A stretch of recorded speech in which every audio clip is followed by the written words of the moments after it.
Chapter 9.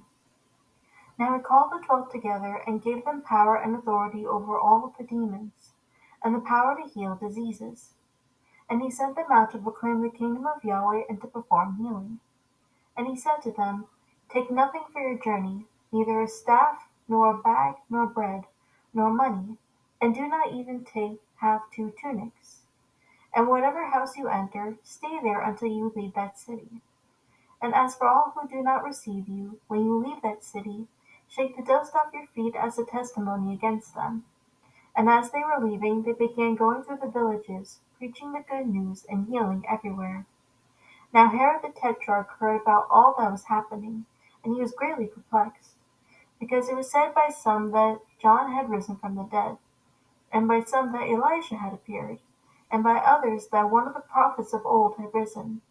And Herod said, I myself had John beheaded, but who is this man about whom I hear such things? And he kept trying to see him.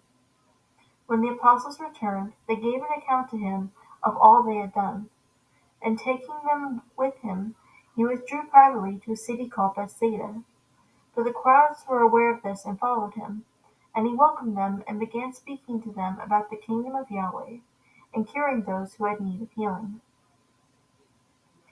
Now the day was ending, and the 12 came up and said to him, Dismiss the crowd so that they might go into surrounding villages and countryside and find lodging and get something to eat, because here we are in a secluded place. But he said to them, You give them something to eat. But they said, We have no more than 5 loaves and 2 fish, unless perhaps we go and buy food for all these people, for there were about 5,000 men. But he said to his disciples, Have them recline to eat in groups of about 50 each. They did so, and had them all recline. And he took the 5 loaves and the 2 fish, and looking up to heaven, he blessed them and broke them, and gave them to the disciples again and again to serve the crowd. And they all ate and were satisfied. And the broken pieces which they had left over were picked up, 12 baskets full. And it happened while he was praying alone, the disciples were with him, and he questioned them, saying, Who do the people say that I am? They answered and said, John the Baptist, and others say Elijah, but others that one of the prophets of old has risen. And he said to them, But who do you say that I am? And Peter answered and said, The Messiah of Yahweh. But he warned them and instructed them not to tell this to anyone, saying, The Son of Man must suffer many things and be rejected by the elders and chief priests and scribes, and be killed and be raised on the 3rd day. And he was saying to them all, If anyone wants to come after me, he must deny himself, take up his cross daily, and follow me. For whoever wants to save his life will lose it, but whoever loses his life for my sake, this is the one who will save it. For what good does it do a person if he gains the whole world but forfeits and loses himself? For whoever is ashamed of me and my words, the Son of Man will be ashamed of him when he comes in his glory and the glory of the Father and of the set-apart angels.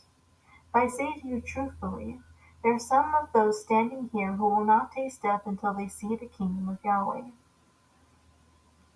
About 8 days after these sayings, he took along Peter, John, and James, and went up on the mountain to pray. And while he was praying, the appearance of his face became different, and his clothing became white and gleaming. And behold, 2 men were talking with him, and they were Moses and Elijah, who, appearing in glory, were speaking of his departure, which he was about to accomplish at Jerusalem. Now Peter and his companions had been overcome with sleep. But when they were fully awake, they saw his glory, and the 2 men were standing with him. And as these 2 men were leaving him, Peter said to Yeshua, Master, it is good that we are here, and let's make 3 tabernacles, one for you, one for Moses, and one for Elijah, not realizing what he was saying. But while he was saying this, a cloud formed and began to overshadow them, and they were afraid as they entered the cloud. Then a voice came from the cloud saying, This is my Son, my chosen one. Listen to him. And when the voice had spoken, Yeshua was found alone. And they kept silent, and reported to no one in those days any of the things which they had seen. On the next day, when they came down from the mountain, a large crowd met him. And a man from the crowd shouted, saying, Teacher, I beg you, look at my son, because he is my only son.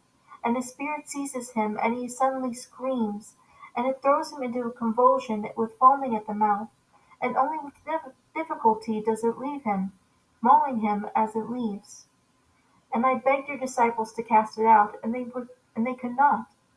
And Yeshua answered and said, You unbelieving and perverse generation, how long shall I be with you and put up with you? Bring your son here. While he was still approaching, the demon slammed him into the ground and threw him into a convulsion. But Yeshua rebuked the unclean spirit, and healed the boy, and gave him back to his father. And they were all amazed at the greatness of Yahweh. But while everyone was astonished at what he was doing, he said to his disciples, As for you, let these words sink into your ears. For the Son of Man is going to be handed over to men. But they did not understand this statement, and it was concealed from them so that they would not comprehend it. And they were afraid to ask him about this statement. Now an argument started among them as to which of them might be the greatest. But Yeshua, knowing what they were thinking in their hearts, took a child and had him stand by his side.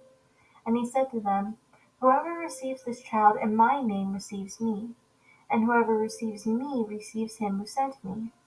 For the one who is least among you all, this is the one who is great. John answered and said, Master, we saw someone casting out demons in your name, and we tried to prevent him, because he does not follow along with us. But Yeshua said to him, Do not hinder him, for the one who is not against you is for you.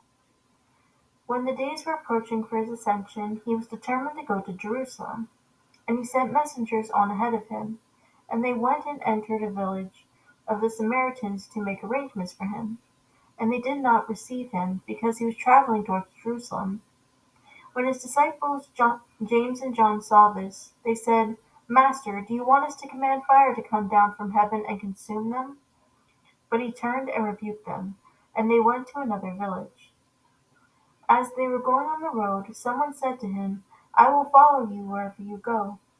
And Yeshua said to him, The foxes have holes, and the birds of the sky have nests, but the Son of Man has nowhere to lay his head.